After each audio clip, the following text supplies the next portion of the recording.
Une attaque éclair, une riposte implacable. Ce matin, les forces armées russes ont repoussé une violente contre-attaque ukrainienne dans le village stratégique de Sverdlikovo, récemment passé sous contrôle russe. En quelques minutes, l'affrontement a tourné à l'avantage des parachutistes russes, laissant derrière lui plusieurs véhicules blindés détruits et des pertes humaines significatives du côté ukrainien. Que s'est-il réellement passé sur le terrain? Analyse. Avant de poursuivre, n'oubliez pas de vous abonner et de partager cette vidéo pour ne rien manquer des dernières évolutions de ce conflit qui redessine l'équilibre des forces sur le terrain. Les faits sont clairs. L'armée ukrainienne a tenté une percée, mais s'est heurtée à une riposte calculée. Selon des sources militaires russes, dans la matinée, plusieurs blindés ukrainiens ont tenté de reprendre des positions perdues à Sverdlikovo. Une attaque rapide, mais qui a trouvé en face d'elle un dispositif défensif parfaitement coordonné. Les unités russes, épaulées par l'artillerie et des drones de reconnaissance, ont immédiatement neutralisé la menace.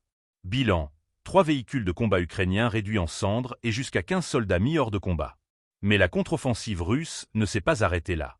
En exploitant les images de leurs drones, les forces russes ont localisé une position d'artillerie ukrainienne dissimulée dans une ceinture forestière et l'ont immédiatement anéantie. Cette bataille n'est pas un événement isolé. Elle s'inscrit dans une dynamique plus large de contrôle des axes stratégiques de la région.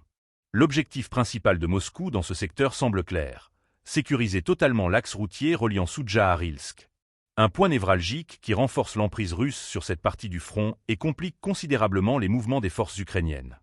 Pourquoi ce village est-il si important? Situé dans la région de Koursk, non loin de la frontière, Sverdlikovo constitue un verrou stratégique. Pour Kiev, sa reprise signifierait une avancée significative et une pression accrue sur les lignes russes. Mais pour Moscou, son maintien permet de stabiliser une zone clé et d'asseoir son contrôle sur l'ensemble du secteur. Cette bataille révèle également une évolution notable dans les tactiques employées.